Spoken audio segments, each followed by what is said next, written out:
Hoje vou abrir com o Pai Nosso e falar sobre a morte. Pai nosso, que estais no céu, santificado seja o vosso nome. Venha a nós o vosso reino, seja feita a tua vontade, assim na terra como no céu. Ó pão nosso de cada dia nos dai hoje. Perdoai as nossas ofensas, assim como nós perdoamos aqueles que têm nos ofendido, e não nos deixeis cair em tentação, mas livrai, Senhor, do mal. Amém. Agora, em sequência, o Salmo 91. Salmo 91. O que habita no esconderijo do Altíssimo e descansa à sombra do Onipotente, diz o Senhor, meu refúgio e meu baluarte, Deus meu, em quem confio. Pois ele te livrará do laço do passarinheiro e da peste perniciosa. Cobrir-te-á com as suas penas e sobre suas asas estará seguro. A sua verdade é paves e escudo. Não se assustará do terror noturno, nem da seta que voa durante o dia, nem da peste que se propaga nas trevas, nem da mortandade de que assola ao meio-dia. Caiam 1000 ao teu lado e 10.000 à tua direita, tu não serás atingido. Somente com os teus olhos contemplarás e verás o castigo dos ímpios. Pois disseste, o Senhor é meu refúgio, fizeste do Altíssimo a tua morada, nenhum mal te sucederá, praga nenhuma chegará à tua tenda. Porque aos seus anjos dará ordens a teu respeito, para que te guardem em todos os teus caminhos. Eles te sustentarão nas suas mãos, para não tropeçares em alguma pedra. Pisarás o leão e a áspide, calcará aos pés o leãozinho e a serpente. Porque a mim se apegou com amor, eu livrarei, pô-lo-ei a salvo, porque conhece o meu nome. Ele me invocará e eu lhe responderei. Na sua angústia eu estarei com ele, livrarei e o glorificarei. Saciá-lo-ei com longevidade e lhe mostrarei a minha salvação. É um Salmo 91, é muito forte. Eu uso muito no encaminhamento, né, dos desencarnados. Agora, o Salmo 23 eu uso muito no anjo da guarda, certo? Quando vai fazer alguma coisa, fortalecimento do anjo da guarda dos assistidos. Eu sempre falo do Salmo 23. Perfeito? Prece de Cáritas. Deus, nosso Pai, que sois todo o poder e bondade, dai a força àquele que passa pela provação, dai a luz àquele que procura a verdade, ponde no coração do homem a compaixão e a caridade. Deus, dai ao viajor a estrela guia, ao aflito a consolação, ao doente o repouso. Pai, dai ao culpado o arrependimento, ao espírito a verdade e à criança o guia, ao órfão o Pai. Senhor, que a vossa bondade se estenda sobre tudo o que criastes. Piedade, Senhor, para aquele que vós não conhece, e esperança para aqueles que sofrem. Que a vossa bondade permita aos espíritos consoladores derramarem por toda parte a paz, a esperança e a fé. Deus, um raio, uma faísca do vosso amor pode abrasar a terra. Deixai-nos beber na fonte desta bondade fecunda e infinita, e todas as lágrimas secarão, todas as dores se acalmarão. Um só coração, um só pensamento subirá até vós, como um grito de reconhecimento e amor. Como Moisés, sobre a montanha, nós vos esperamos com os braços abertos, ó poder, ó bondade, ó beleza, ó perfeição. E queremos de alguma sorte merecer a vossa infinita misericórdia. Deus, dai-nos a força de ajudar o progresso a fim de subirmos até vós. Dai-nos a caridade pura, dai-nos a fé e a razão.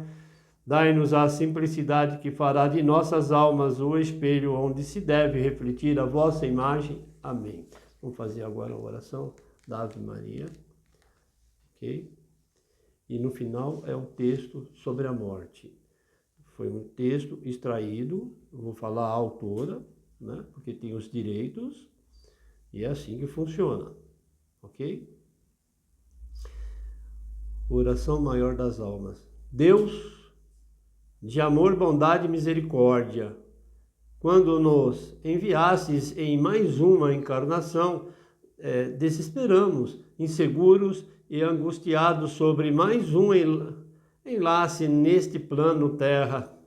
Deus, somos falhos, humildemente, tenha misericórdia de nossas inseguranças. Na certeza, Senhor, de alcançarmos e termos a necessidade de sua clemência, não nos julgais por nossa ignorância. Esperamos que o desenlace da morte, certo?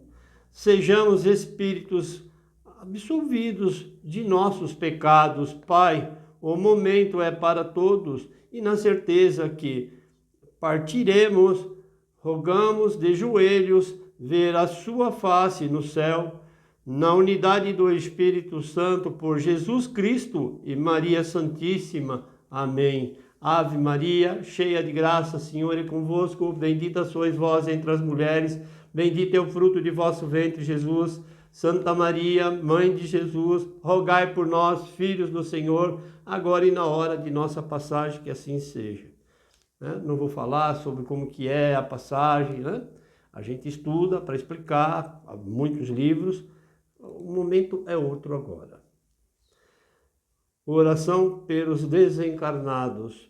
Espírito que passaste por esta dimensão, rogo a Deus, por intercessão de Jesus Cristo e Maria de Nazaré, que encontre-se no caminho da luz, que os anjos celestiais conduzam-os para obteres equilíbrio e harmonia, que no momento certo e pela graça de nosso Pai retorne para continuar a sua evolução encarnatória. Deus o chamou espírito deste mundo. Entenda que esta matéria, este corpo, infelizmente foi transitório. A luz encontrarás, e de certeza e confiança em Deus e pelo perdão e o livre-arbítrio não terás sofrimento, e no momento oportuno a recompensa surgirá no dia da ressurreição. O perdão de Deus te elevará. Jesus Cristo, Filho do Pai, também lhe perdoará por seu brilho e amor incondicional e sua sabedoria. Sabes que a evolução é para todos os espíritos. Que assim seja, graças a Deus. E vamos agradecer. A gente sempre agradece o grande momento da nossa estada aqui e da nossa partida. Perfeito? Oração pelos falecidos. Pai Santo, Deus Eterno e Todo-Poderoso, nós vos pedimos por todos os falecidos que chamasse deste mundo. Dai-lhe a felicidade, a luz, a paz, que ele, tendo passado pela morte da matéria, participe do convívio dos vossos santos na luz eterna.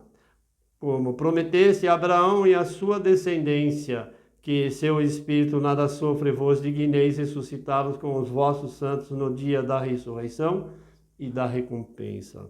Perdoai-lhe os pecados para que alcance junto a vós a vida imortal no reino eterno. Por Jesus Cristo, vosso Filho, na unidade do Espírito Santo. Amém. Dai-lhe, Senhor, o brilho do amor que tu tens, que no momento oportuno reencarne novamente, trazendo sabedoria para evoluires com os ensinamentos os quais obtiveres. Que assim seja, graças a Deus. E pediu para que eu repetisse o Pai Nosso, Ave Maria. Perfeito? Ajuda a compartilhar, pessoal, e dar um joinha no canal. Ok? Está sendo visto em outros países, onde eles estão em guerra. Ok? para que a gente, todos nós tenhamos entendimento, né? Às vezes a gente tem uma guerra dentro do lar, não é só aquela guerra que é horrenda, horrível, ok? Pai nosso que estais no céu, santificado seja o vosso nome. Venha a nós o vosso reino, seja feita a vossa vontade, assim na terra como no céu. Ó pão nosso de cada dia nos dai hoje. Perdoai as nossas ofensas, assim como nós perdoamos aqueles que têm nos ofendido. E não nos deixeis cair em tentação, mas livrai, Senhor, do mal. Amém. Ave Maria, cheia de graça, Senhor é convosco. Bendita sois vós entre as mulheres. Bendito é o fruto de vosso ventre, Jesus. Santa Maria, Mãe de Jesus, rogai por nós, filhos do Senhor, agora e na hora de nossa passagem, que assim seja, graças a Deus. Vamos lá, agora vamos dar sequência. Oração pelas almas. Ó Deus Todo-Poderoso, com toda a confiança vos peço por todas as almas angustiadas, desesperadas e agoniadas, que necessitam da vossa misericórdia, que elas alcancem clemência no julgamento, para que, resgatadas pela morte e absolvidas dos seus pecados, sejam reconciliadas convosco e transportadas nos ombros do bom pastor, elas possam ser conduzidas às eternas alegrias e contemplar a vossa face no céu, por nosso Senhor Jesus Cristo, vosso Filho, na unidade do Espírito Santo. Amém.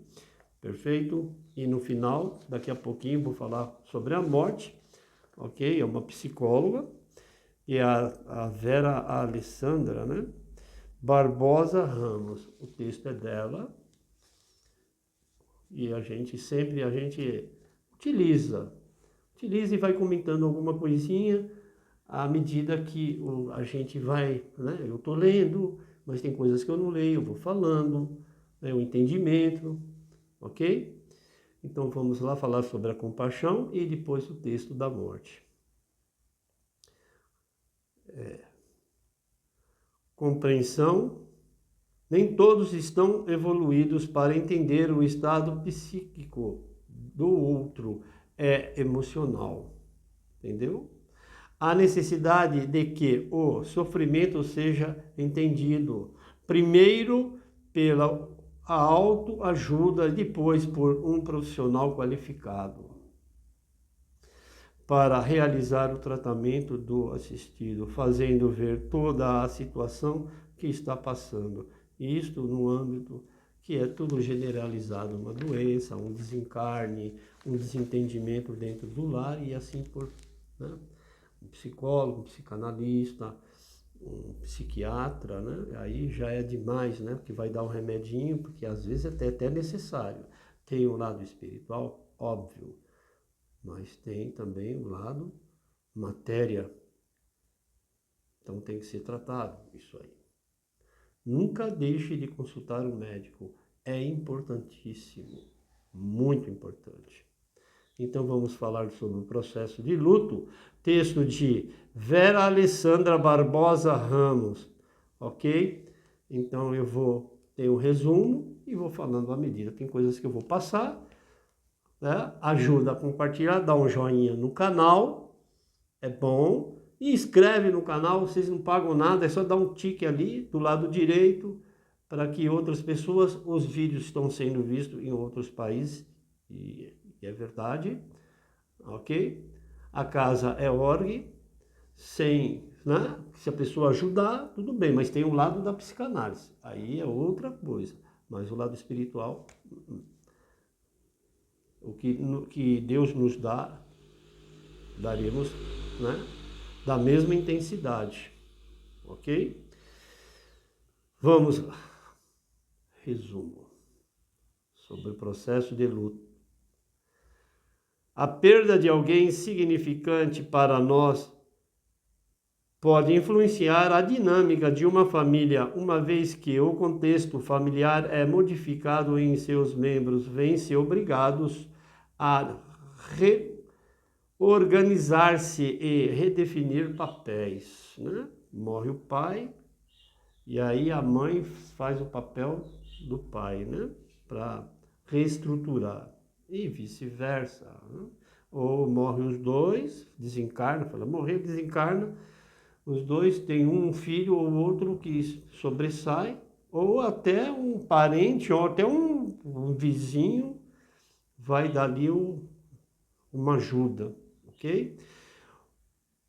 Funcionamento familiar saudável, onde a comunicação e a expressão de sentimentos prevalecem, bem como a concessão entre os membros familiares, pode contribuir para um processo de ajustamento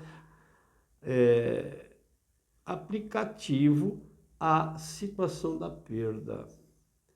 O presente artigo tem como objetivo abordar o processo de luto, bem como os seus fatores envolventes, através do apoio referencial técnico, onde se inclui a distinção entre o luto normal e o luto patológico. Ao longo deste trabalho da moça, muito boa, maravilhosa, a dona Vera Alessandra, é demonstrado de que forma os adultos e as crianças vivenciam a perda, dando ainda referência à importância do papel do psicólogo na terapêutica e na reorganização do contexto familiar em situações de luto, Palavra luto, palavra-chave, luto. Luto normal, luto patológico, familiar, intervenção, psicologia. Então vamos lá, Ela tem aqui, no final eu vou colocar na descrição, quem quiser conversar com ela, é uma psicóloga, ok? Bom, hein? Muito bom o texto da moça. Parabéns à senhora, viu? Eu não a conheço, mas vai estar lá tudo que tiver. O canal não é... E é assim, tudo que tiver é para ela, mas não tem. Porque a maioria dos canais que está na internet é para fins monetários. É org. Quase é org. Conceito de luto. Então vamos lá para a introdução, pessoal. Está naturalmente associado ao processo posterior à morte de um ente querido. No entanto, quando estamos perante ao término de uma relação amorosa ou perda de um membro do nosso corpo, ou após um acidente, ou após uma cirurgia, ou quando perdemos um animal de estimação, estamos igualmente a falar do luto, ou seja, todas essas situações são exemplos de perdas pelo que o indivíduo passa ao longo de sua vida e que, obviamente, necessitará de tempo, para absorver toda essa sistemática, e para ultrapassar esta fase. Mas, apesar das diversas situações de luto, tendemos a nos cingirmos apenas ao luto associado à morte. Ok? Há teorias que minoram o estudo dos processos de saúde e doença à dimensão biológica, sendo alvo de fortes críticas na década de 70, com a proposta de novos modelos que procuram ser uma alternativa a essa concepção redutiva, como é o exemplo do modelo biopsicossocial de Angel, 1977. Você vê que ela fez um estudo, mas ela também aprofundou em livros, ok? Mas eu estou falando na íntegra, para não tirar a autoridade da senhora, Que isso é o correto, não pegar o texto e subir em cima de um pedestal e falar que eu fiz. Foi ela, o mérito é da moça, da psicóloga, ok?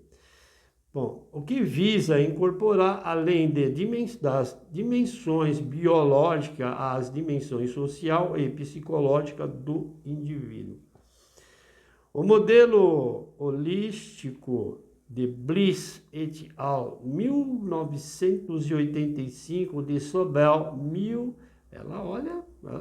1979, de Stanway, em 1982, defende uma abordagem global da pessoa, isto é, vê a pessoa como um todo, salientando a necessidade de ser considerada a sua autonomia conceitual, como as avaliações, as interpretações do significado que cada pessoa faz sobre o estado de saúde. Essas avaliações subjetivas sobre os sintomas, das interpretações e das significações sobre a causa e as evoluções de uma determinada doença, da implementação e da modificação de estilos de vida, tem uma influência significante na evolução do estado de saúde da doença. Ela está falando um pouquinho da doença, um pouquinho vai pegar forte ali, né, da morte. Com efeito, diversos estudos empíricos têm demonstrado que as significações pessoais estão na base do bem-estar psicológico e na facilitação dos processos de promoção da saúde, assim como nos da reabilitação. Vou fazer um adendo aqui. Paliativo. Quando o médico, a equipe fala assim, nós estamos colocando, né, a pessoa no paliativo para dar conformidade, pode ser que, né, tudo está na mão de Jesus Cristo e de Deus, porque o médico ele vai nos limites para resgatar novamente aquela energia que está naquela matéria, mas há casos que ele coloca no paliativo, entuba, dá medicamento, né, tem vários, traumal, e assim, para... Às vezes é tanta dor que tem a pessoa que não consegue ir embora. Aí eles vão tratando isso aí para liberar. Ok? Vamos continuar. Vou fazer um texto sobre paliativo e o que acontece nos hospitais. Assim sendo, quando abordamos a saúde e a doença, não devemos apenas considerar o modelo biomédico que se restringe a uma dimensão biológica. Devemos também considerar os fatores psicossociais, pois só assim se poderá explicar as causas das doenças e os fatores relacionados com a promoção da saúde. A Organização Mundial da Saúde, ao contrário do modelo biomédico, define saúde como um estado de completo bem-estar físico, mental e social, e não meramente a ausência da doença ou a enfermidade. Desta forma, a saúde é definida num sentido, positivo, não sendo caracterizada apenas pela ausência da doença. Em consequência, são introduzidas as dimensões psicológicas e sociais da pessoa, indicando a impossibilidade de se definir saúde em termos exclusivos da dimensão física. No entanto, apesar de sua concepção multidimensional, a definição da saúde, a OMS, né? Organização Mundial da Saúde, tem sido criticada pelo seu sentido utópico e por não enfatizar os aspectos adaptativos da pessoa face às suas perturbações. Bom, O conceito de uma saúde positiva é perfeita é uma criação de utopia do ser humano. Não se pode tornar realidade porque o homem nunca conseguirá atingir o estado de adaptação perfeito. Ontem foi falado algumas coisas. Ontem teve um evangelho onde todos participaram, só que eu não vou poder editar ele. Foi muito forte, ok? A gente cura-se de uma doença, mas aparece outra. Nós estamos, né, na matéria aí, no espírito. Aí o espírito enfraquece, às vezes enfraquece sim, precisa ali os passes, né? O mental também, reorganizar o mental. Por isso que estão os profissionais aí da área da saúde e tem também, se não é numa igreja, se não é num centro espírita, tem a igreja evangélica, tem católica, enfim, denominações aí, onde a pessoa se adapta melhor, né? Porque uma casa de apometria não tem essa, né? Trabalha com todas as linhas espirituais, religiosas, ok? Bom, continuando. No qual, né, não seja necessário o confronto e a resolução de problemas e deixem de existir erros e sofrimentos. Isso está falando aqui de Dubos, 1980, tá vendo a moça? De acordo com o mesmo autor, um conceito de saúde que invoque para um estado ideal pode tornar-se perigoso se o caráter inatingível for esquecido.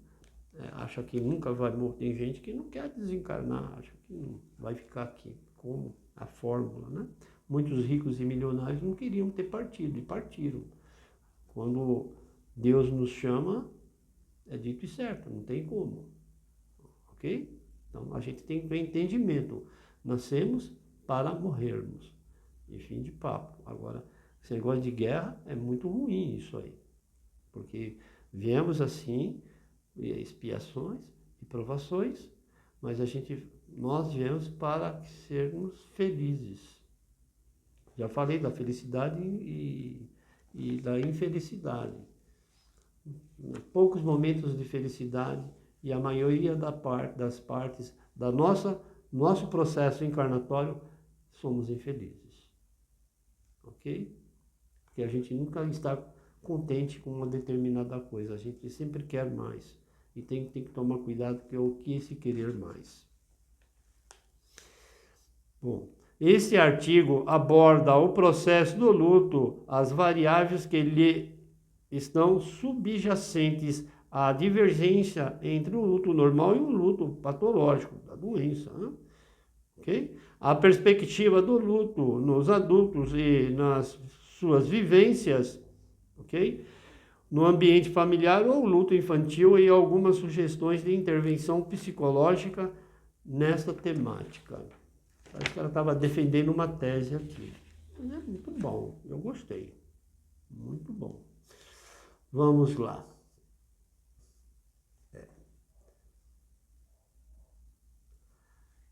O processo do luto.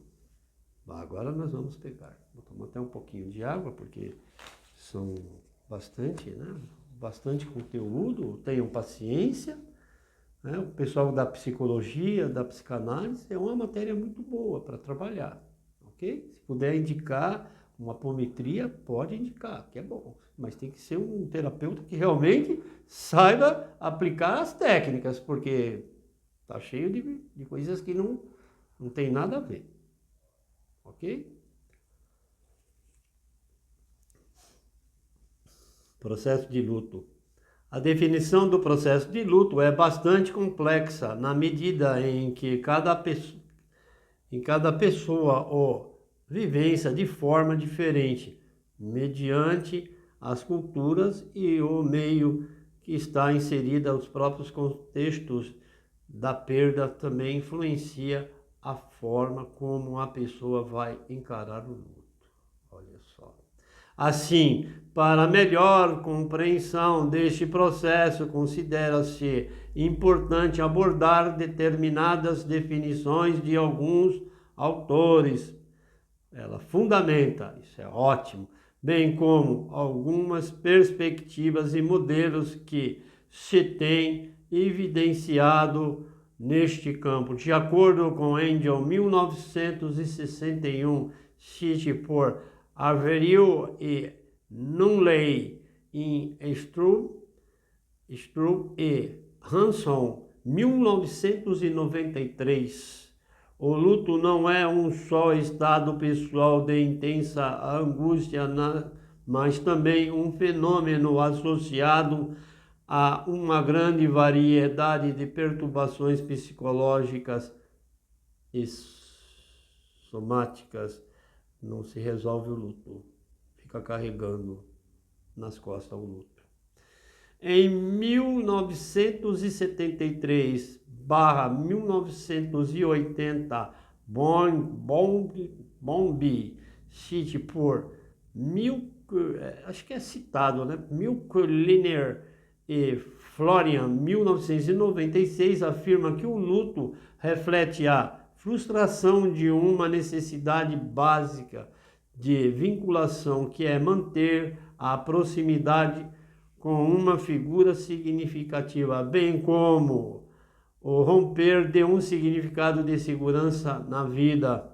Posteriormente, Leckie, Weiss e Parks, 1974, cite por Weiss, 1993, em Struve e Hanson, 1993, ela cita, né? Porque ela sabe que tem os direitos, né? E Horstman e Silver, 1987, e por Weiss, 1993, né? Refere-se ao luto que resulta pelo facto de os indivíduos perderem algumas relações primárias, mas não todas, e que as pessoas que perdem elementos significativos como um companheiro ou uma criança manifestam um luto intenso e prolongado. É o desligamento do mental. É o chip. Na apometria, precisa de uma psicanálise, uma psicologia, né? Para fazer esse desligamento, que se não tomar cuidado, fica interminável, né? Fica essa ligação toda aí.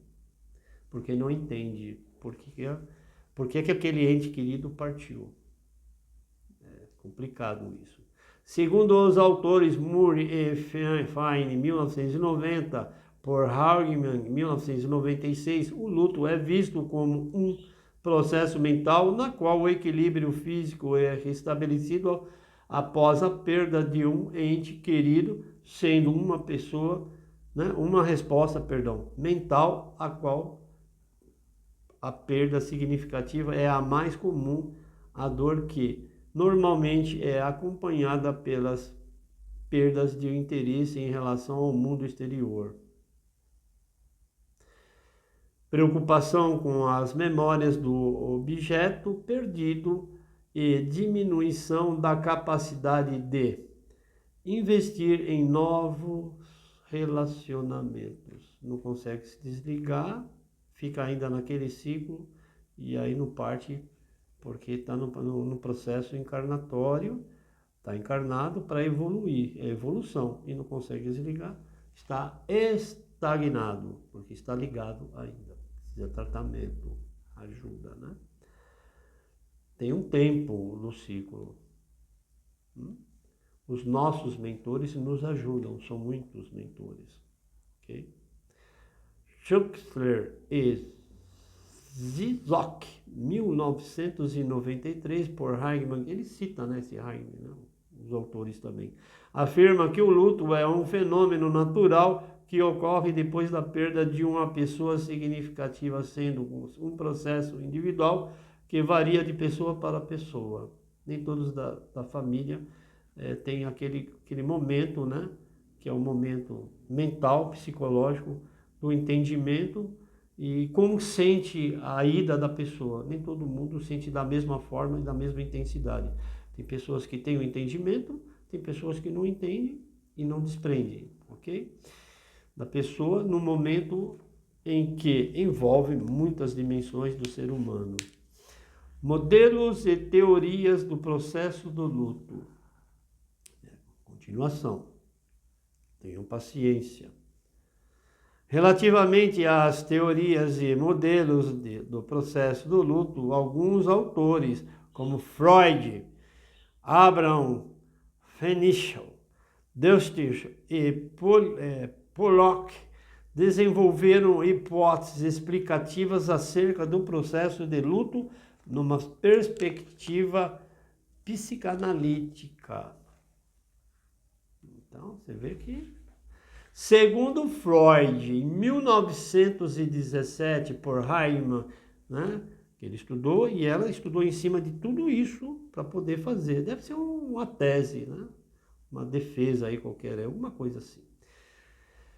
No livro de Mourning e Melancholia, defende que quando se perde um significativo a energia libidinal da pessoa é dominada por pensamentos e memórias acerca do objetivo perdido.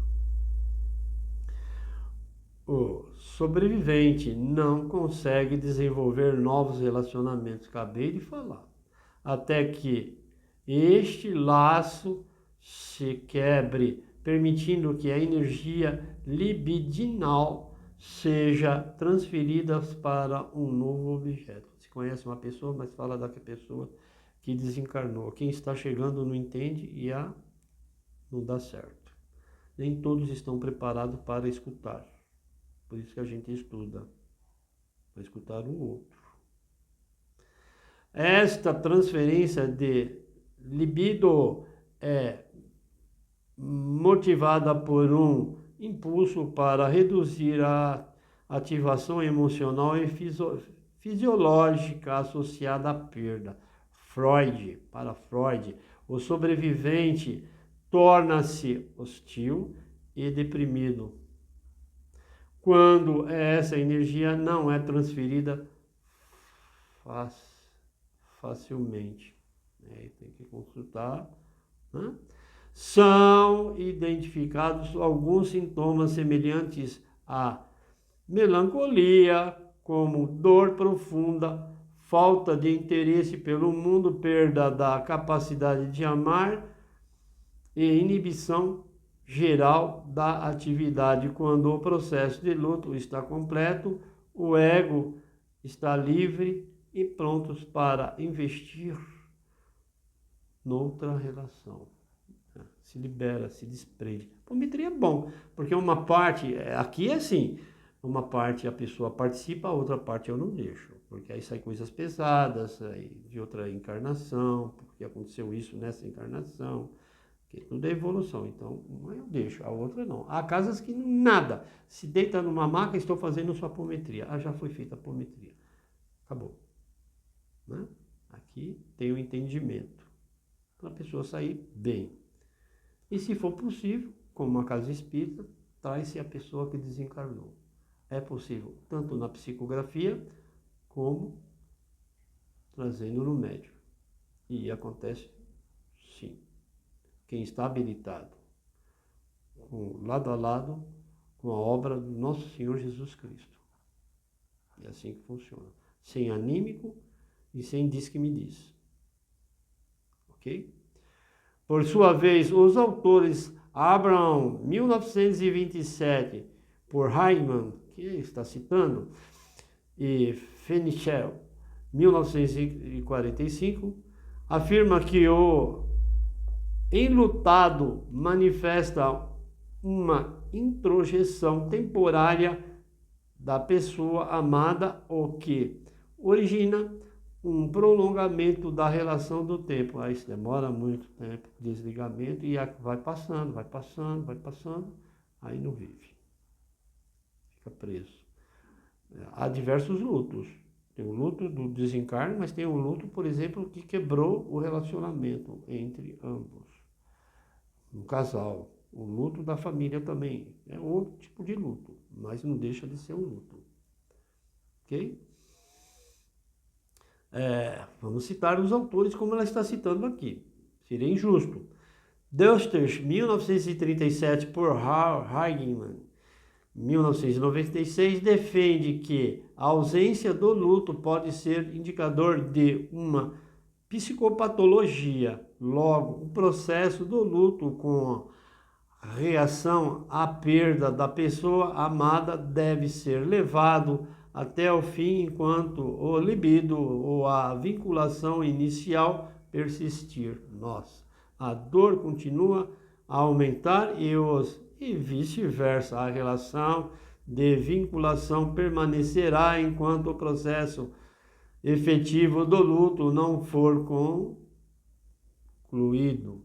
Finalmente, Pollock, 1961, defende a tese de que o luto é uma resposta adaptativa à perda de uma pessoa querida e que é um processo que permite garantir sobrevivência face à separação ou à perda. Não se pode deixar de parte a teoria da vinculação de John Brown, em 1980, que diz a respeito aos laços afetivos que são criados pelos familiaridade, e proximidade com as figuras parentais no início da vida. Esses laços afetivos surgem da necessidade que se tem de se sentir seguro e protegido, acabando por um movimento inato que permite manter os progenitores e descendentes unidos numa relação inicialmente unidirecional, ou seja, o prestador de cuidados encarrega-se da sobrevivência do bebê, que de outra forma não conseguiria viver. Bastante conteúdo extenso. Mas é bom, muito bom. Esse sistema de vinculação mantém-se ao longo da vida, contribuindo por a formação de atitudes e sujeitos nas relações amorosas. Eu podia fazer um resumo de tudo isso aqui e não citar a autora, é errado fazer, porque muitas pessoas que vão ver o canal, que estão estudando psicologia, está aí, está mastigado para vocês, e pessoas que são interessadas também no âmbito mental da psicologia, está aqui. Brauer descreveu 4 estágios ou fases de um indivíduo supostamente tem de passar para que a perda, a vinculação seja reconhecida e a recuperação se dê por concluída. A primeira fase é o choque, onde o indivíduo não reconhece a perda. É verdade. Bom, de seguida, entre a fase de protesto, em que o indivíduo procura e anseia pela pessoa perdida. A terceira fase é o desespero que ocorre quando o indivíduo se apercebe que a perda é permanente. Aí cai a ficha, acabou. A quarta e a última fase é a aceitação, que ocorre quando o indivíduo se adapta à perda e começa a retomar o seu funcionamento normal. A adaptação ao luto é um resultado de uma interação entre duas forças de vinculação opostas: à necessidade de manter a proximidade com a pessoa perdida e a necessidade da desvinculação e investir em outras relações. É o desligamento. Às vezes é rápido e às vezes é duradouro, ou às vezes até o final da encarnação da pessoa que ficou em relação à pessoa que desencarnou. Não desprende. Aí a moça é nova, o moço é novo, faleceu, a pessoa querida de convívio, falou assim: para mim acabou, não quero mais saber de outra. tem que trabalhar isso, a mente, né? De acordo com Averill e Nonley, ok? Tem mais outros autores. O luto é uma emoção considerada como uma síndrome completa do comportamento humano. A forma como o indivíduo constrói os seus significados é um aspecto da síndrome emocional. Significados esses que são denominados por crenças e valores culturais. As emoções servem para reforçar os valores e crenças que as constituem.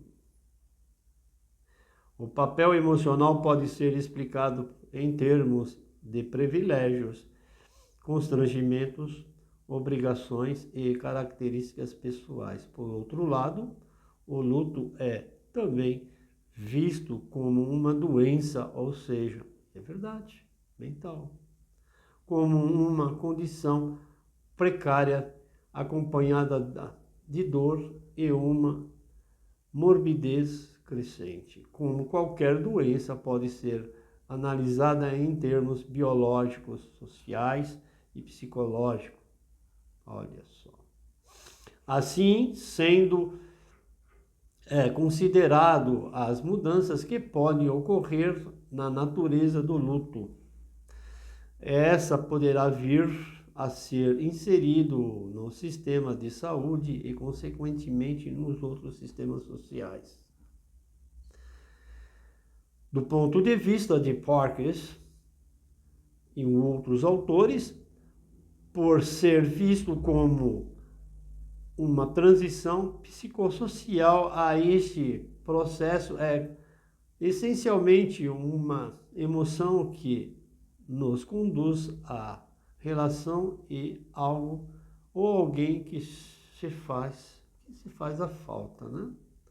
Não conseguir desprender. Cada pessoa vivencia o luto de forma única, é verdade, considerando duas vertentes, perdas e ganhos.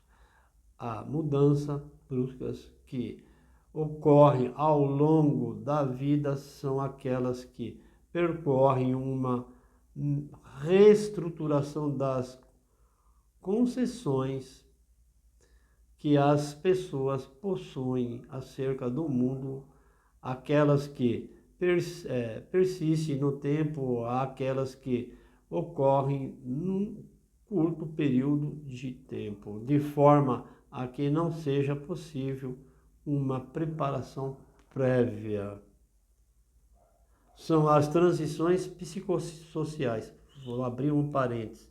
Muitas pessoas não querem que a pessoa ali que está no hospital vá para o paliativo. Vai para o paliativo porque ela acha que vai voltar, ou pode ser que volte, né? Dependendo do estado da comorbidade. Mas ela não entende, fala assim, não sei o quê. Aí muitos hospitais, eles dão alta e mandam para residência, né? Aí depois acontece qualquer intervenção, corre para o hospital e aí é o desligamento. Isso é fato, né? Bom, já numa perspectiva cognitiva experiencial, Epstein, 1991, e outros autores, né, aponta, depois eu vou colocar no descritivo, né, os autores, tá? Que é lógico. Aponta a existência de 3 sistemas conceptuais, cada um possuindo regras próprias que influenciam mutualmente. Esses sistemas não são um simples conjunto de cognições ou mesmo uma rede de organizações, funcionam antes como um todo. Essa perspectiva tem em conta que todas as pessoas possuem uma teoria implícita da realidade, determinando a forma como atribuem o significado às experiências que existem, um nível de processamento de informações que opera mediante as regras próprias que existem 4 necessidades e 4 crenças básicas, e que as sensações que foi citadas anteriormente e compulsões estão amplamente definidas. De acordo com esse modelos de estádios, né, considera-se que o luto não fica concluído quando certas fases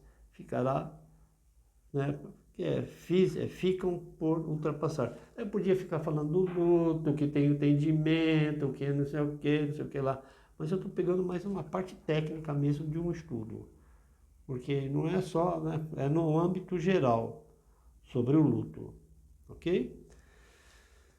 Daí é longo, tem que ter, depois tem os autores no final, eu vou citar os autores no final. Warner, em 1983, apresenta algumas tarefas que não precisam de ser realizadas numa ordem particular e podem ser revestidas e retrabalhadas diversas vezes. Aceitar a realidade da perda, experienciar e processar a dor, a adaptação ao ambiente no qual a pessoa perdida já não está presente e a reinvestir noutras relações. Se a pessoa tem uma distância muito longa de um ente querido que faleceu, a sensação de perda para ela é tranquila, mas se a pessoa tem uma ligação no dia a dia, é complicadíssimo entender o desligamento daquele ser amado. É complicado e aí tem que ter uma ajuda terapêutica para ir podendo ter o entendimento porque a pessoa foi embora, porque a pessoa fica chipado. Por isso que é bom, né?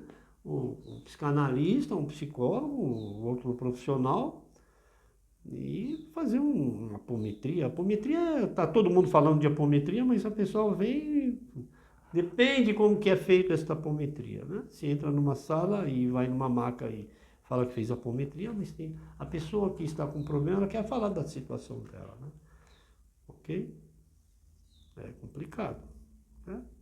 A primeira tarefa a aceitar a realidade da perda envolve a aceitação intelectual e emocional da perda. Existe uma sensação de irrealidade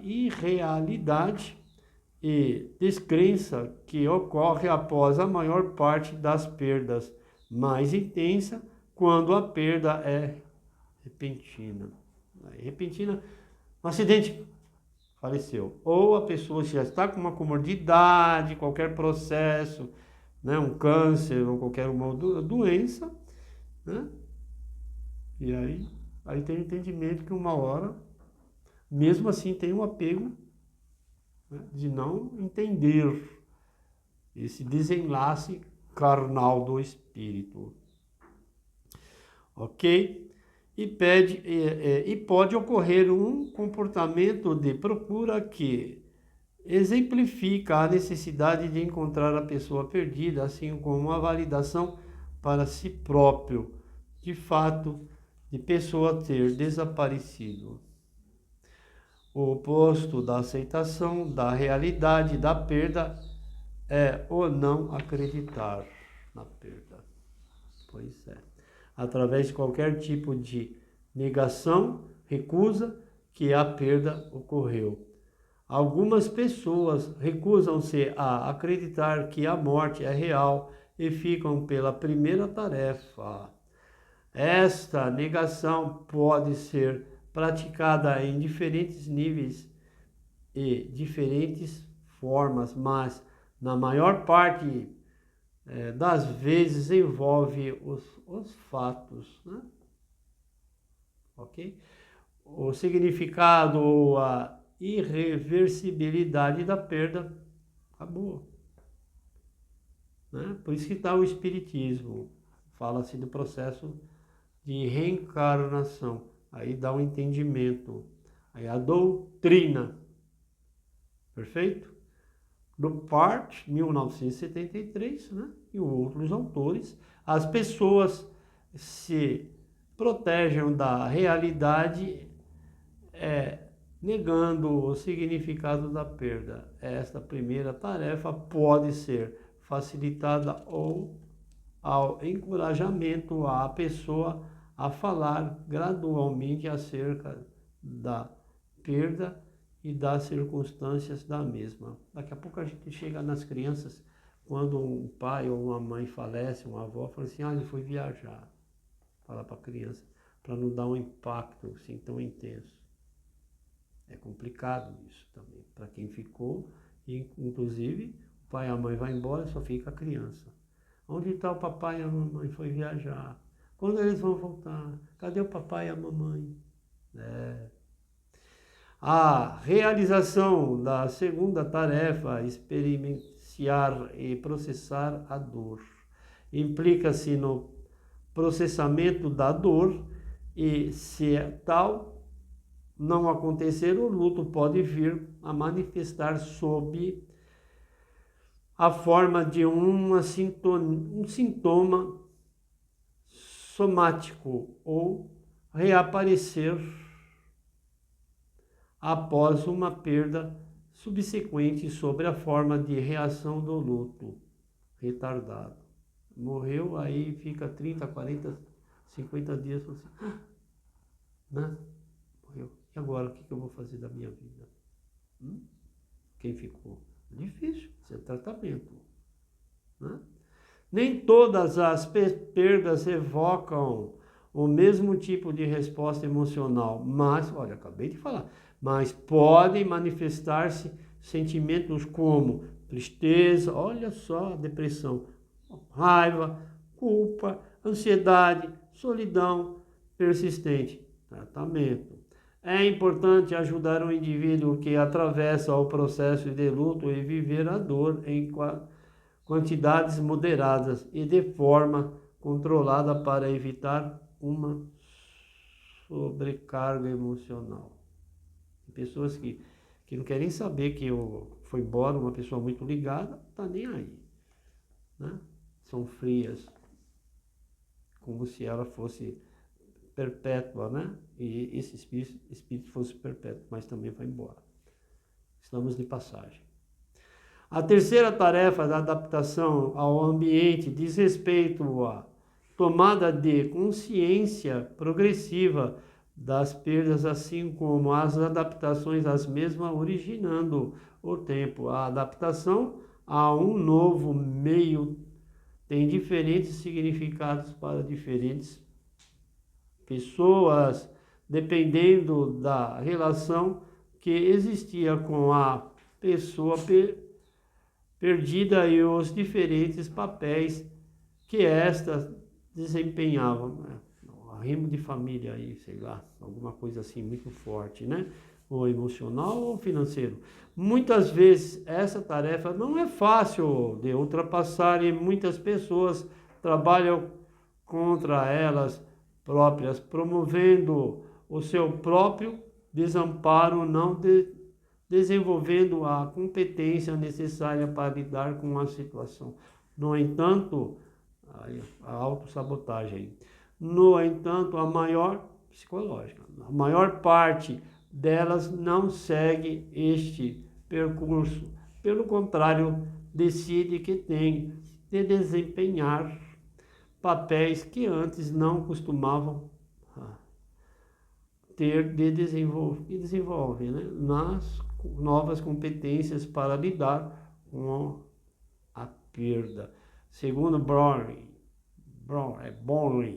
1980, e outros autores, que eu vou colocar no final, como já estou repetindo, que são, né, o estudo da moça, existe uma redefinição de circunstâncias, de modelos de representação e de objetivos. A última tarefa é reinvestir noutras relações.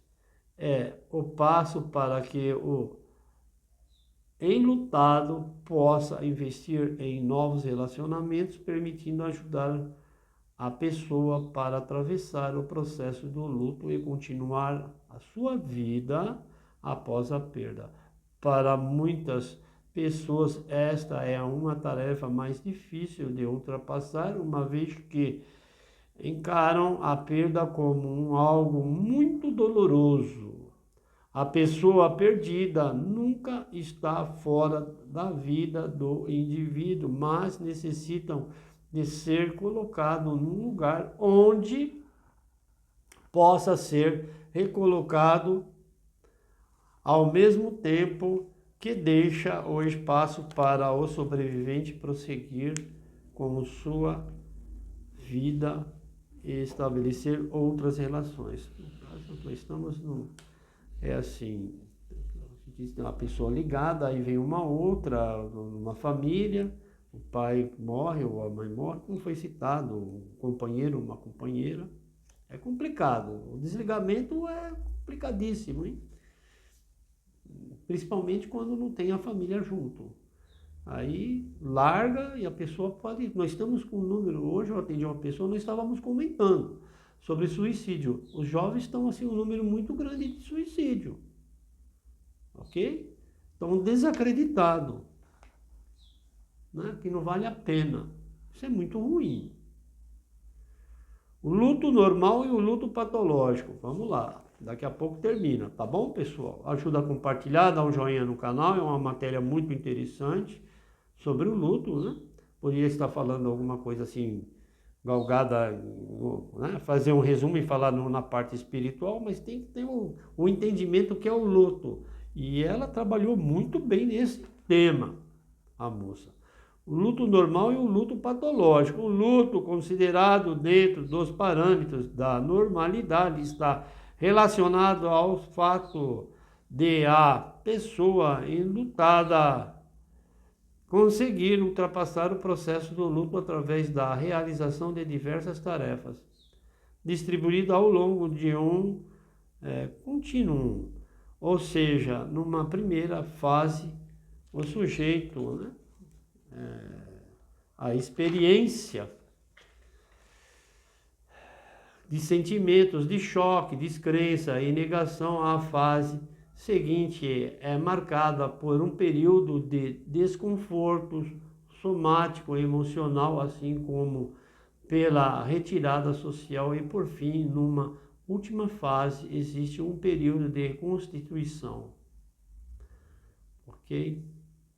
Se estas fases não são vivenciadas e ultrapassadas num determinado período de tempo, muitas vezes perde-se a estar na presença de um luto não adaptativo, não entendeu a partida. Né? De acordo com o líder 1994 e outros autores, né? A normalidade é definida pela duração do trabalho do luto. Esta depende do trabalho do luto do enlutado, definido como a emancipação dos laços estabelecidos como morto e reajustamento com o meio envolvente e a formação de novas relações. Segundo Horowitz, né, e outros, né, o luto patológico está relacionado com a intensidade e a duração das relações de que propriamente com simples presença ou ausência de comportamentos específicos. Eu sou contra plágio, né? Por isso que eu estou lendo e à medida vou falando assim, colocando umas pinceladas no dia a dia o que acontece no mundo espiritual. Eu tenho os vídeos, estão fechados, de apometria. Estou pensando ainda se eu vou abrir, aonde eu fiz o curso. E lá é caro, tem que ter valores para poder fazer lá. E não é qualquer um que faz curso lá. Tem que ter mediunidade e somos testados lá, para ver se a pessoa é médium mesmo. Ok? É sério. O luto patológico pode ser definido como intensificação do luto a um nível em que a pessoa se encontra destroçada, originando um comportamento não adaptativo face à perda, permanecendo interminavelmente numa única fase, impedindo a sua progressão com vista à finalização do processo do luto. Então fica naquele mesmismo e não consegue sair, fica no... Né? Eu já atendi pessoas que dormiam com a pessoa que desencarnou, e estava com um problema ali espiritual da pessoa, mas psicológico, não desprendimento. Aí na apometria ajuda, mas tem que ter um trabalho de psicanálise. Isso é complicado, essas coisas. Ok? Na perspectiva de Freud, ok? A melancolia poderá desenvolver em certas pessoas uma disposição mórbida patológica. A pessoa vai, né, naquele muito medicamento, aí vai para a psiquiatria, aí começa a trazer doenças dentro do corpo, pode até originar um câncer aí. Então tem que tomar cuidado com isso, né? Para que as coisas não agravem mais. Bom, alguns autores defendem que o luto não manifestado poderá expressar-se de uma forma alternativa com outras perturbações. Ok? Eles afirmam que o atraso na expressão do luto, por vezes durar anos, ao luto poderá ser desencadeado por um luto subsequente. Desprendimento. Está falando aqui, ok? As pessoas que sofrem do luto patológico nunca serão capazes de ultrapassar uma depressão infantil que lhes permita estabelecer uma boa relação com o mundo que envolve. Bom, concluí que o luto patológico poderia ser de origem nas experiências subjetivas das crianças e nos padrões de vinculação relativos aos seus pais. Muita coisa, muito material, né? A gente vai falando, é cansativo, mas nem todo mundo tem, sabe, paciência de escutar, mas é interessante, sempre alguma coisa nos serve. Quem gosta de informação. Agora, tem pessoas que querem coisas assim, mais assim, sucinta, né? Não é assim. Mas tem muitas outras pessoas que são os estudiosos, os alunos, que estão aí entrando na área da psicologia, da mente, eles adorarão isso. Ok? Fatores que influenciam o processo do luto. Existem determinados fatores que podem alterar a forma como as pessoas vivenciam o luto. Fatores esses que, de acordo, né, com os autores, se podem dividir em 6 categorias: características do morto, natureza da relação da vinculação, circunstâncias da perda, história pessoal, personalidade e variáveis sociais. Ok? Na primeira categoria, característica do morto, é pertinente recolher informações sobre o morto para depois compreender melhor as reações da pessoa, né? A perda, né? Nós estamos falando que, na verdade, aí está quase um divã aqui, né? No entendimento. Na segunda categoria, a natureza da relação de vinculação, é necessário ter em conta o tipo de relação que a pessoa mantinha com a pessoa perdida. Sente em sentimentos de segurança, apoio, intensidade ou advertência, percebendo que papéis que a pessoa preenchia na vida do enlutado. A intensidade. Ao aprender a viver sem o significativo, quem sofreu a perda tem frequentemente de se confrontar com esperanças e sonhos futuros destruídos. Perdeu, não consegue se desligar, a vida estagnada e nada acontece. Né?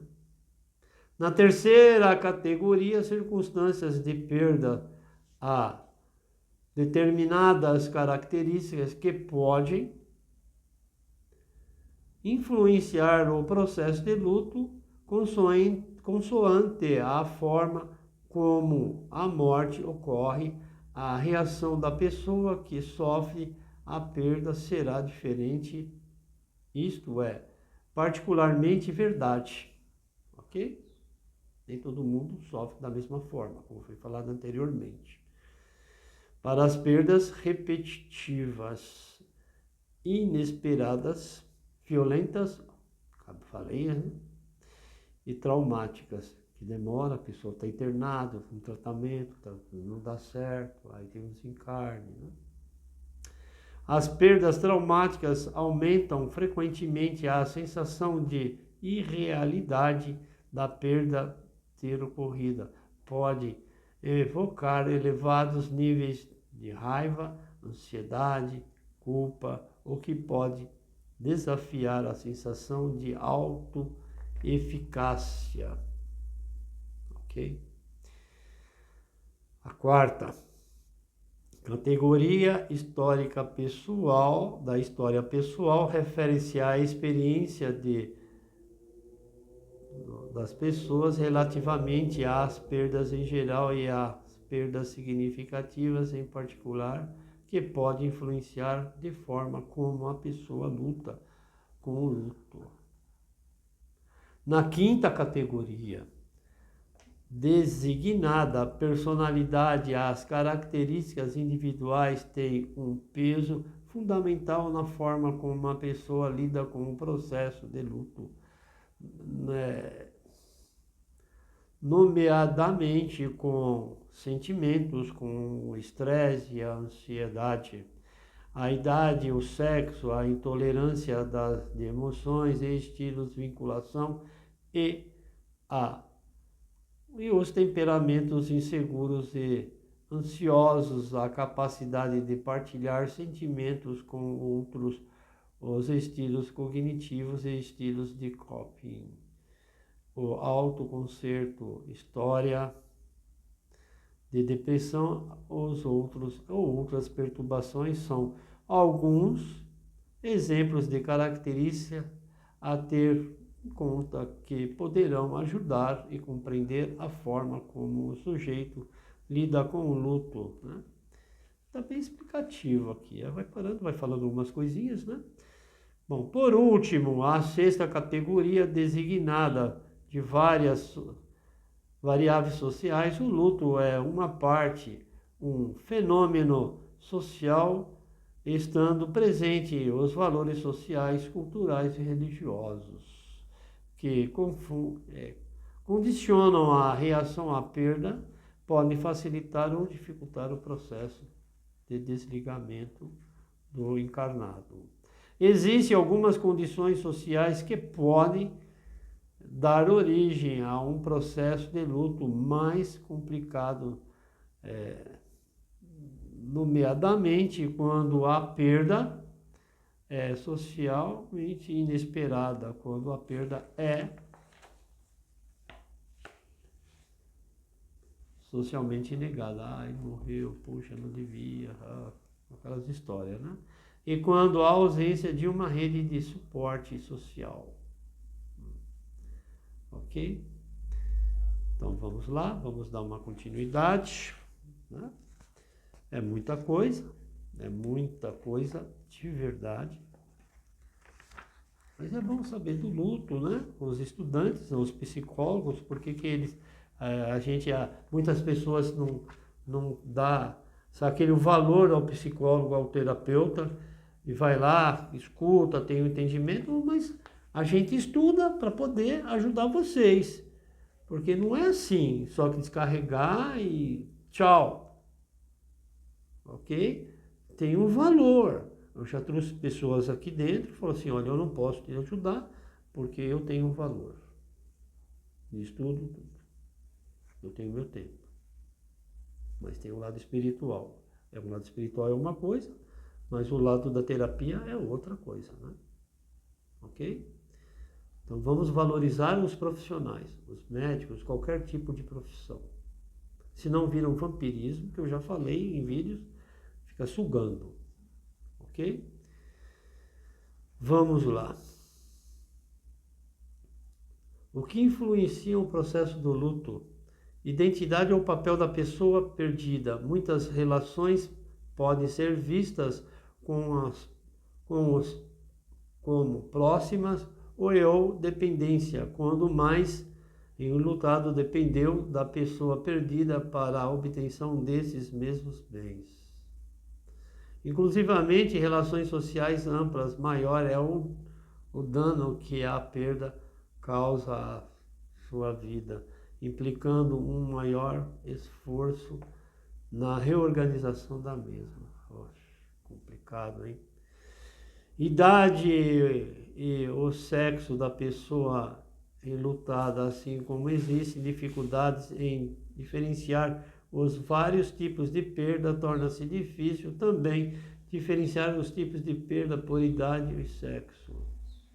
A maioria dos psicanalistas acredita que a incidência maior seja para as perdas sofridas na adolescência. No entanto, os poucos dados existentes referem-se às perdas sofridas na vida adulta, como a de um esposo, companheiro. Em relação ao fator sexo, parece que são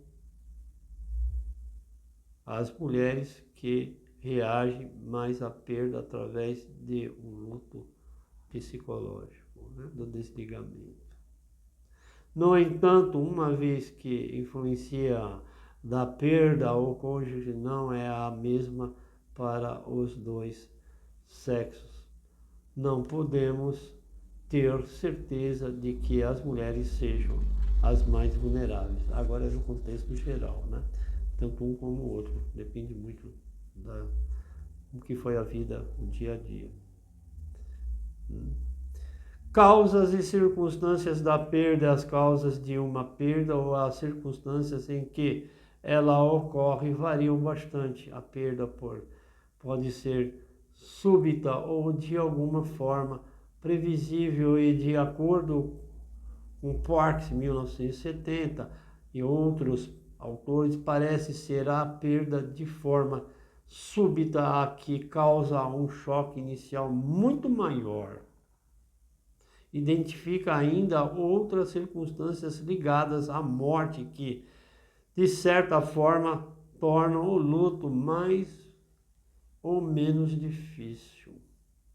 São elas: a saber, se o tipo da morte exige a um longo período a assistência por parte do enlutado, se o tipo da morte resulta na deformação ou mutilação do corpo, como a informação sobre a morte chega ao enlutado, qual a relação entre as duas partes durante as semanas e os dias imediatamente anteriores à morte, a quem, se for o caso, a responsabilidade pela morte pode ser atribuída.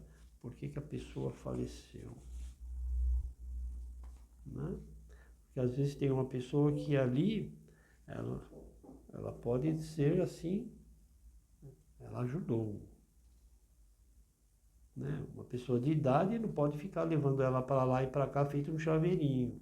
Tem que respeitar a idade. Ah, mas até a pessoa de idade, mas eu quero. Eu falei, mas você não pode.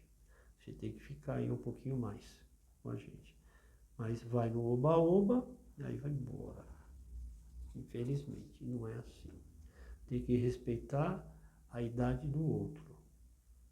Né? Ok?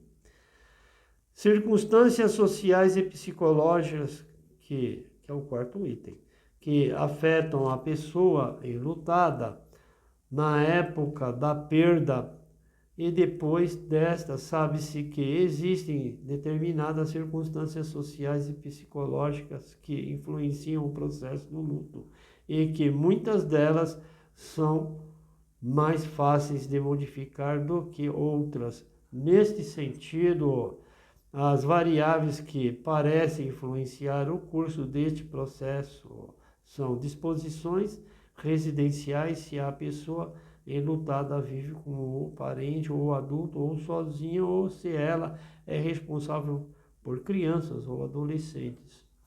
Ok? Condições e oportunidades socioeconômicas, se as circunstâncias econômicas e as disposições de habitações tornam-se a vida mais ou menos fácil, né? Se há ou não oportunidades que facilitem a organização de um novo modo de vida social ecumênica, né? Perdão, desculpa, econômica. A pessoa parte e aí a outra pessoa que fica não fez a lição de casa, aí a outra pessoa que fica debatendo feito um peixe fora d'água. É complicado isso, porque a outra pessoa acha que nunca vai desencarnar. Tem pessoas que nunca acham que vão embora, que acham que é eterno. Crenças e práticas que facilitam ou impedem o luto dito normal, se crenças e práticas culturalmente determinadas facilitam ou impedem o luto normal. Se parentes, amigos e outros significativos facilitam ou impedem o luto normal. Está repetitivo. Personalidades do enlutado, né? Com especial referência à sua capacidade de estabelecer relações amorosas e de reagir a situações estressantes. Essa condição parece ser a que exerce mais influências na forma como cada sujeito vivencia o processo de luto. A personalidade da pessoa enlutada, particularmente a forma como organiza o seu comportamento de vinculação e os modos de reação que adota em situações difíceis, ok? Influencia decisivamente a intensidade e a duração do processo do luto, assim como a forma que este assume, seja no sentido dito normal ou no patológico. Agora nós vamos falar um pouquinho das crianças, olha só. Que bom, né? Muito bom. A moça lá, parabéns, hein, moça? Parabéns. A criança e a morte. A criança até essencialmente os seus 4 anos de idade não consegue perceber o conceito da morte. No entanto, elas sentem a perda de alguém que lhe é próximo, tal como um adulto, apesar de as crianças terem uma noção de tempo diferente dos adultos, onde o processo de luto poderá ser ultrapassado rapidamente. Na idade escolar, as crianças poderão sentir-se responsáveis e culpadas pela morte ocorrida na família e deverão ser asseguradas de que a culpa sentida é ilegítima. Se sente culpada as crianças, cuidado, hein? A probabilidade de as crianças silenciarem e recusarem falar do sucedido, né, com o intuito de protegerem os adultos, pois pensam que ao falar de acontecimento estão a agravar ainda mais o sofrimento dos adultos. É importante referir-se que tanto as crianças como os adolescentes devem vivenciar o acontecimento. Nunca se deve evitar falar do sucedido, né? O ocorrido, do luto nós estamos falando, tá bom, pessoal? Nem colocá-la de parte, podendo até participar no ritual do funeral, né? A criança não pode ir, né? É complicado, é dor, é muita dor. A atitude de excluir as crianças do luto poderá bloquear o processo do luto. Cada adulto e cada criança vivenciará o seu luto de diversas formas. Não se pode excluir uma pessoa do luto, inclusive do funeral. Ninguém tem o direito de fazê-lo. É só uma observação.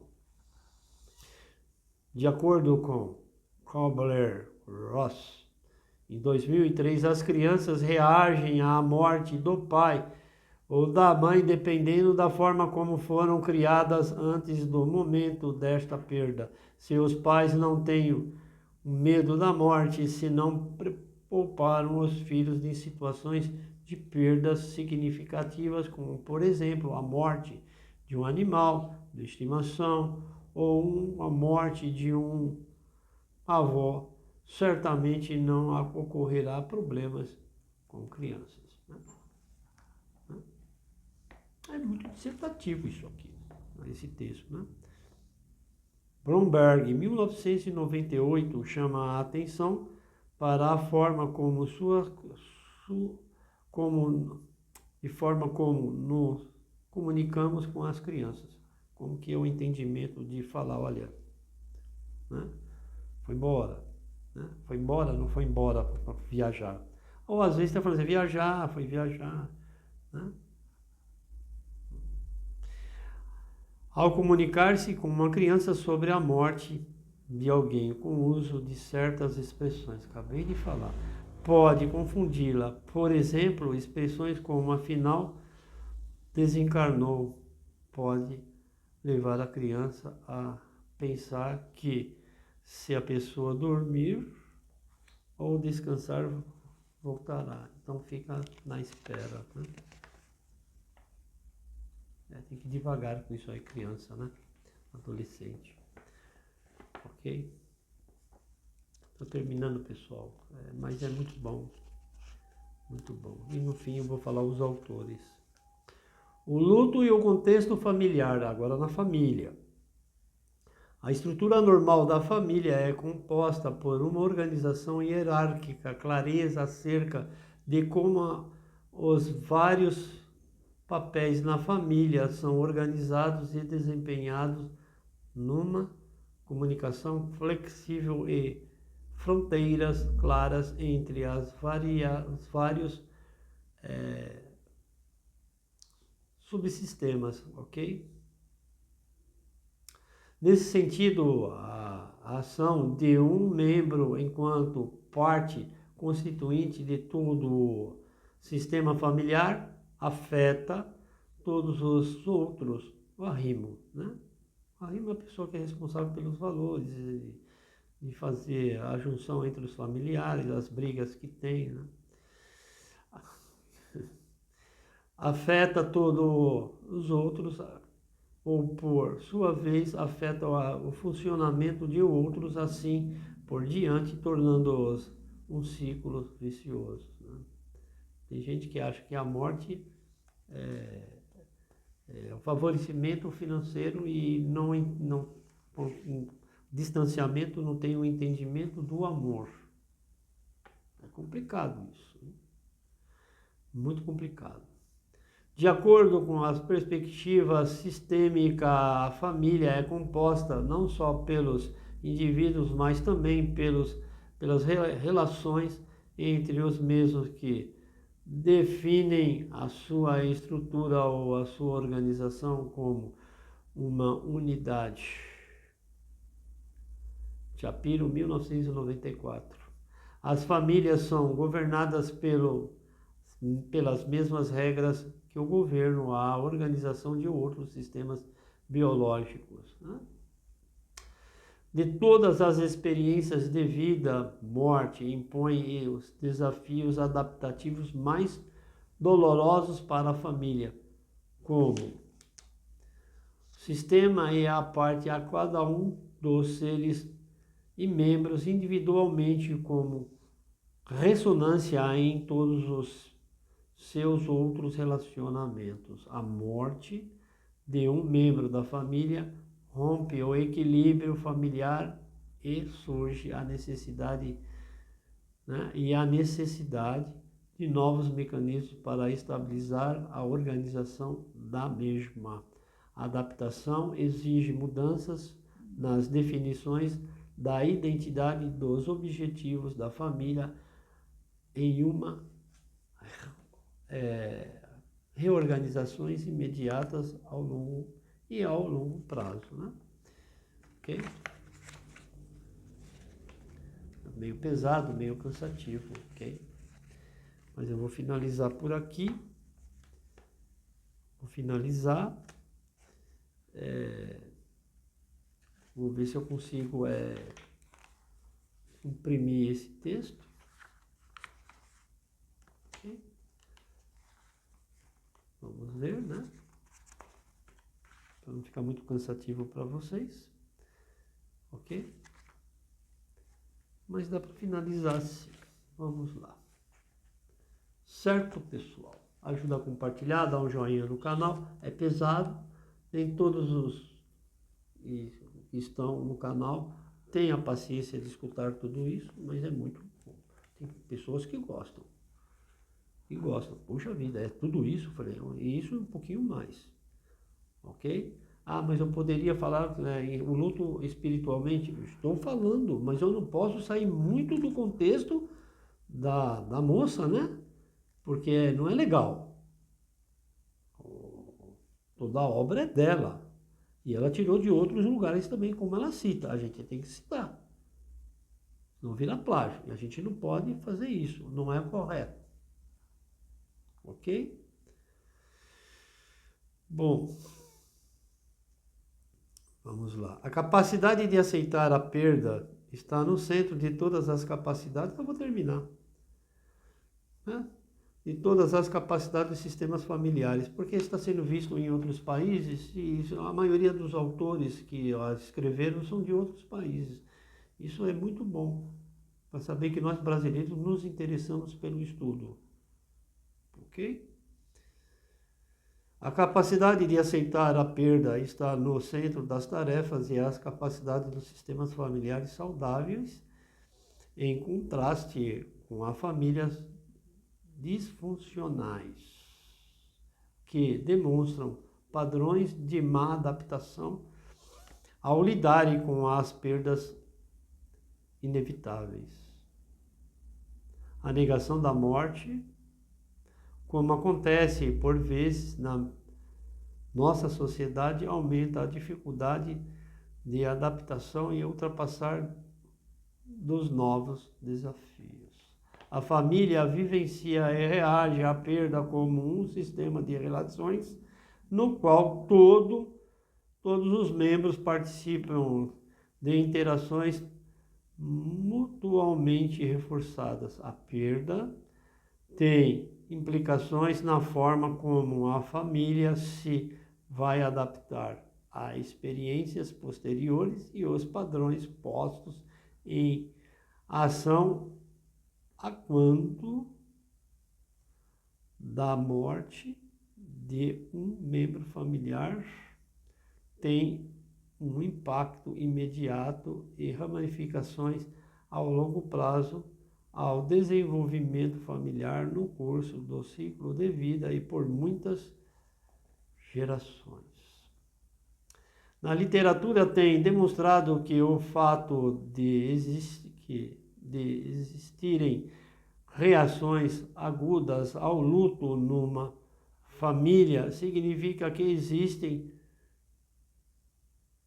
disfunções familiares com um elevado nível de fusão, intimidade ou rigidez.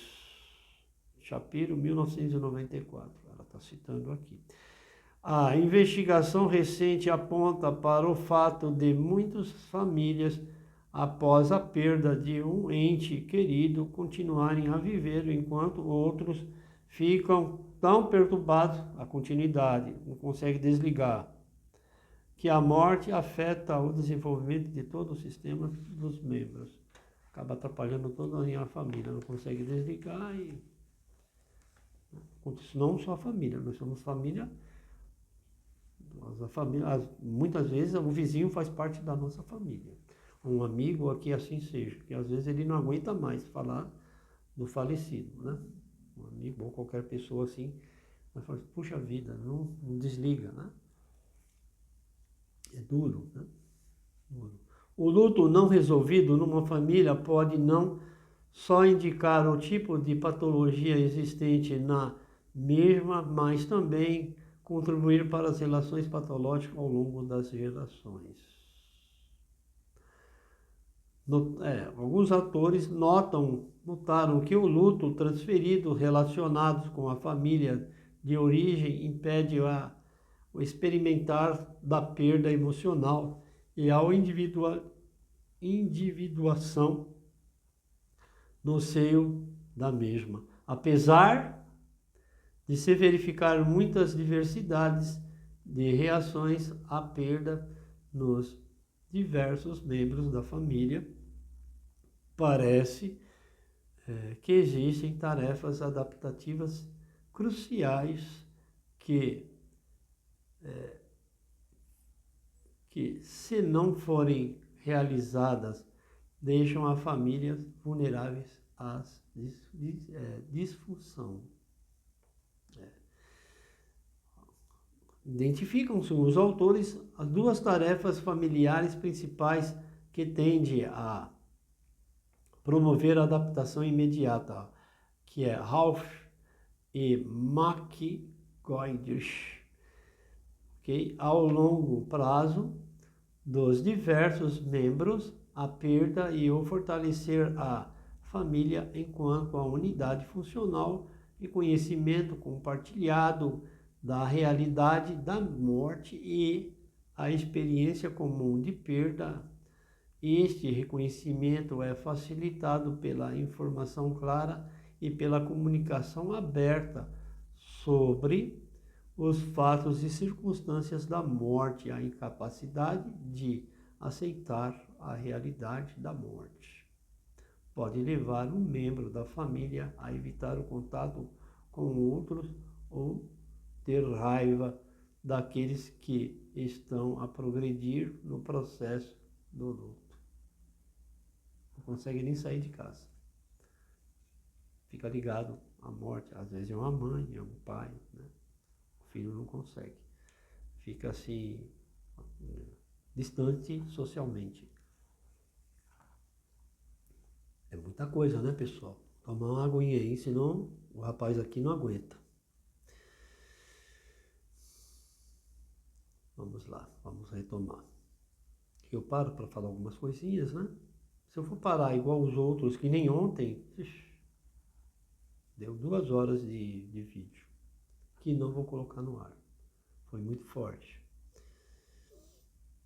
A morte pode levar um membro da família a evitar o contato com os outros ou ter raiva daqueles que estão a progredir no processo do luto. E a reorganização do sistema familiar e o reinvestimento em outras relações e projetos da vida, ou a morte de um membro da família perturba o equilíbrio familiar e os padrões estabelecidos de interação. Daí que o processo de recuperação envolva um realinhamento das relações e a redistribuição dos papéis necessário para compensar a perda e progredir com a vida familiar, promover a coesão e a flexibilidade do sistema familiar é crucial para o restabelecimento. As famílias que experienciaram muitas mortes prematuras e traumáticas podem desenvolver tanto um acontecimento de incapacidade para superar essas experiências, como se podem ver a si mesmas apenas como um sobrevivente e nunca como derrotado. Estamos com problemas da guerra, muita gente está imigrando para outros países e já vem com todo esse problema psicológico, né? precisa de tratamento, precisa de ajuda. Quando as famílias não conseguem dominar os desafios colocados pela morte, os efeitos podem prejudicar em termos de bem-estar pessoal e de capacidade a experimentar plenamente a vida e o amor. Paramos com a guerra. Países que estão em guerra não estão evoluindo, estão parados, estão estagnados. Tem que ter um entendimento. Há como ter um entendimento, né? Ok? Para se reestruturar, estão ficando para trás. Tem nações que é de primeiro mundo, vai virar, ok? O papel do psicólogo no processo do luto. Opa, agora somos nós, né? O papel do psicólogo é fundamental na medida em que ajuda a pessoa enlutada a lidar ou a encarar a perda de forma adaptativa e ajustada, propiciando uma reorganização das crenças acerca de si mesmo e do mundo. Pretende-se que o indivíduo estabeleça um novo equilíbrio que lhe permita não propriamente ultrapassar a perda, mas aprender a viver com ela. Relativamente à intervenção, ok? Faz a distinção entre o aconselhamento e a terapia. Cuidado, a gente tem que tomar muito cuidado, deixar que a pessoa fale, ela tem que ter um entendimento, senão você começa a induzir, porque vai chegar um determinado momento, tem que fazer a separação ou desligamento. Isso na apometria a gente utiliza, para fazer o desligamento, mas tem um atendimento anterior, né, na parte espiritual, e também é um conjunto, uma coisa ligada à outra. Okay? O acontecimento diz estar mais relacionado com as funções de suporte e prevenção. Estamos terminando. Eu ia deixar para depois, não vamos deixar para depois, vamos terminar, porque eu tenho que falar dos autores. É primordial que eu fale deles, né? E agradecer a moça lá, muito boa, né? A dona Vera, muito boa. Parabéns. Enquanto a terapia diz relacionar-se com o luto disfuncional ou patológico, assim, o objetivo do aconselhamento é ajudar as pessoas a lidar com o luto normal de uma forma adaptativa,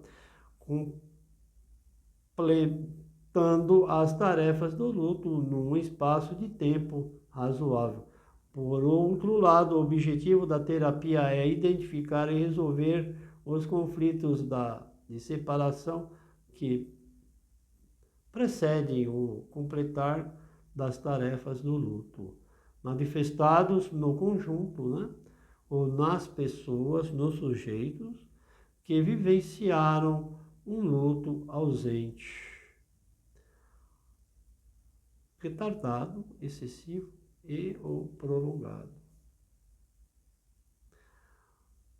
O mesmo autor, né, que está falando aqui, depois eu vou colocá-los, salienta destes objetivos do terapeuta deverá ter consideração a quando delinear de uma intervenção na modalidade de aconselhamento psicológico. Grande cuidado, hein? E cuidado com o apego com o paciente também. Ele tem que desligar ele para ele retomar a vida dele, né? É importante isso.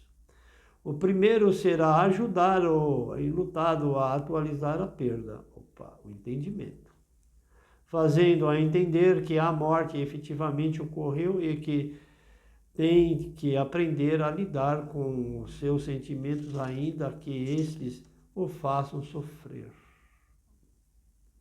A estratégia utilizada poderá ser o colocar de algumas questões relacionadas com as circunstâncias da perda, como onde ocorreu a morte, como aconteceu, quem comunicou o acontecimento ao enlutado, como foi o funeral, entre outras que o terapeuta considere relevante por se tornarem desagradáveis. Alguns sentimentos podem não ser reconhecidos, pelo sobrevivente, como é o caso da raiva, culpa, ansiedade e desamparo. O segundo objetivo consiste, então, em ajudar o sobrevivente a identificar ou expressar sentimentos relativos à perda.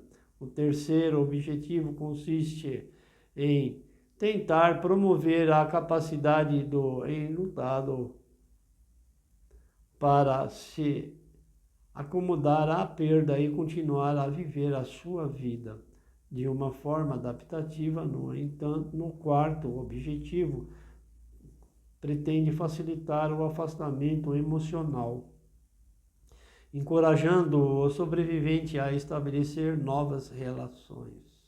O objetivo seguinte será dar espaço ao sobrevivente para fazer o luto, uma vez que este processo exige o ultrapassar de várias tarefas de uma forma gradual. O sexto objetivo consiste na compreensão, a interpretação dos comportamentos ou que poderão identificar ou não se trata de um luto normal, uma vez que existe formas para todas as pessoas. Outro objetivo, o terapeuta, é ter em conta as diferenças individuais de cada sujeito.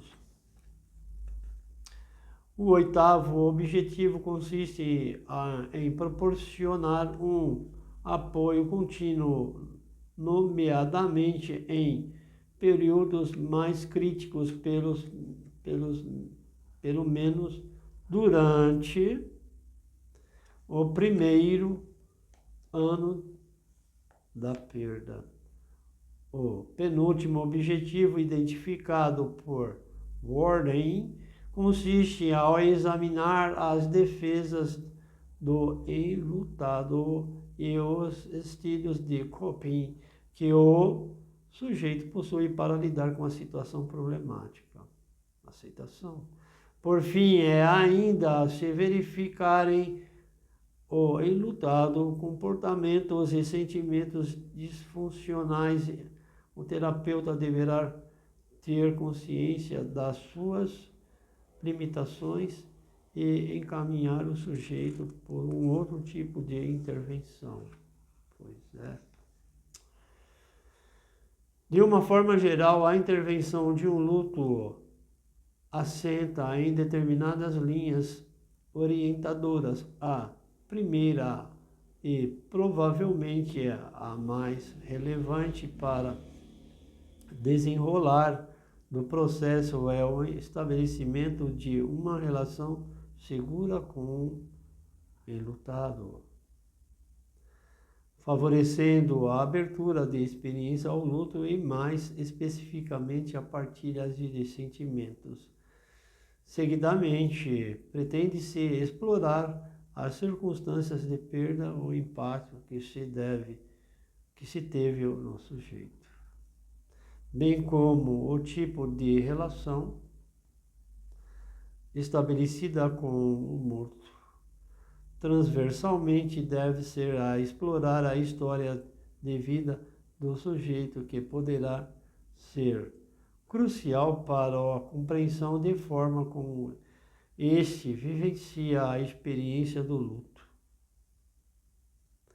Das estratégias, a técnica de intervenção, consideramos importante destacar a psicodrama e a cadeira vazia, uma vez que já vamos para a conclusão, tá ok? Ajuda a compartilhar, dá um joinha no canal. Quem se inscreve no canal, é muito didático. A gente vai parando e vai falando algumas coisinhas não pode modificar o contexto da autora, não é correto. Segundo os autores, né, que é o Warren, entre outros, se tem relevado e bastante úteis na exploração e compreensão das circunstâncias que envolvem a perda. O objetivo primário da intervenção em torno da morte é fortalecer os familiares para que façam o luto e sigam em frente. Esse trabalho passa pelo reconhecimento comum da realidade da morte, né? O entendimento, né, da partida, para normalizar a perda e diminuir a sensação de mistificação. Os membros da família são estimulados a aprender a respeito da morte. Todos vamos embora a um determinado tempo e momento. E encarar a sua reação se fatos a respeito da morte não forem adquiridos. Um terapeuta pode facilitar a sua aprendizagem e a aceitação da realidade pela experiência compartilhada da perda e a sua colocação em contexto que envolve os rituais funerários e outras experiências através das quais as famílias podem compartilhar o legado emocional da perda. Parte dessa partilha são as histórias contadas conjuntamente sobre a vida e a morte da pessoa. Isto ajuda as famílias a integrar as experiências da perda, promovendo o seu sentido de continuidade e conexão familiar, cultural e humana, pela reorganização do sistema familiar quando o sistema não foi capaz de contemplar as tarefas adaptativas de reorganização sem a pessoa perdida, né? Sem a pessoa perdida. A terapia pode ajudar os membros da família a realizarem essa tarefa complexa e muitas vezes dolorosa. Isso pode acarretar uma mudança nos papéis e funções desempenhadas pelos diferentes membros e pelo reinvestimento outros relacionamentos e projetos de vida. A experiência da morte pode liberar energias criativas e os terapeutas devem estimular esse desenvolvimento. Os terapeutas podem ajudar os membros da família a redefinir os seus compromissos e prioridades de vida e redirecionarem os seus relacionamentos e atividades. Estamos finalizando, pessoal. Tá bom? Daqui a pouco eu vou fazer a conclusão. Nós vamos para os autores. Vou pegar um pouquinho de água, ajudar a compartilhar, dar um joinha no canal. As pessoas, às vezes, né, eles querem outro tipo de informação. Essa é uma informação muito importante em relação à morte, né? Que todos nós vamos, né? E o luto também. Nós estamos caminhando, viemos na certeza de que vamos ir-nos embora. Aí tem que ter um entendimento, ok? É difícil, muito difícil, né? Essa separação carnal e mental, ok? Perfeito? Conclusão. Um agradecimento à Dona Vera, o texto. Muito bom, muito bom. Parabéns. O processo de luto é vivenciado de forma particular de indivíduo para indivíduo e pode ser mais ou menos disfuncional, variando consoante a intensidade e os sentimentos, a vinculação ou contexto em que aconteceu. A sua duração tanto pode ser prolongada como breve, tanto pode ocorrer num período de tempo definido ou indefinido. E a sua intensidade varia ao longo do tempo, da pessoa para a pessoa, a cultura para a cultura. A reação à perda depende muito dos limites impostos pela cultura e sociedade e que o sujeito insere. O luto leva tempo e, de uma forma geral, é vivenciado consoante ao significado que lhes são atribuídos. A fase do choque pode durar horas ou dias, constituindo-se de desespero, raiva, irritabilidade, É muita coisa, né? Eu estou lendo, mas eu estou parando para falar algumas coisinhas. Se eu for pegar esse texto todo aí de várias partes e começar a explicar, e nós vamos ficar num vídeo aí, nós já estamos 1 hora e pouco, 1 hora e quase 2 horas, né? Que sejam vivenciados e ultrapassados de formas mais ajustadas e saudáveis. Bom, agora eu vou falar sobre os autores, que eu estou mostrando para vocês, né? Processo do luto, para vocês, que vão falar nada mais do que, né? Tranquilo falar as referências aonde a doutora, né, pegou. Referências biográficas, né? Abraham JJ, 1981. Depression versus normal. Griffith following that of the significant other in inglês, alemão, não tenho, né? Então a gente vai lendo de acordo com a gente, nossa vontade e o esforço de passar para vocês. Agora, no canal tem um outro canal da apometria, lá a coisa pega. Eu estou pensando se eu vou abrir ou não. Porque ali é as técnicas e eu não quero abrir para as pessoas utilizarem para fazer maldade, né? Nos desdobramentos. Isso pode acontecer, né? Energies SD Olon e RC Bedrosian Edge. New Direction in Cognitive Therapy. A Kaizenbook, New York, Guilford Press. Bastante coisa. Vou fazer melhor. Eu vou colocar, eu acho que é tranquilo, né? Porque sabe que a gente, né, a dicção para poder falar esses nomes, eu vou colocar isso aqui na descrição do vídeo. Perfeito? Então está aí, foi falado sobre o luto, o desligamento, o entendimento que a morte é certa para todos, no sofrimento, nas dores e o entendimento. É complicado falar da morte e do luto. O luto pode ser interminável, infelizmente. Vamos fechar com o Pai Nosso. Ajuda a compartilhar, dá um joinha no canal. Desculpe de qualquer coisa. É bom, o texto é bom. Pai nosso que estais no céu, santificado seja o vosso nome, venha a nós o vosso reino, seja feita a tua vontade, assim na terra como no céu. Ó pão nosso de cada dia nos dai hoje. Perdoai as nossas ofensas, assim como nós perdoamos aqueles que têm ofendido.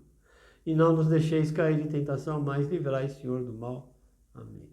Ajuda a compartilhar, dá um joinha no canal, se inscreve. O canal está aberto, tem muito conteúdo bom, né? Vou falar com o grupo sobre a abertura da apometria e vou explicar o que é, né? Porque eles estão comigo e aí eu vou começar a dar aprendizado para eles também, prepará-los para a doutrinação, ok? E como que funciona a apometria. Okay? Muito obrigado, fiquem com Deus. Deus abençoe a todos vocês. Amém.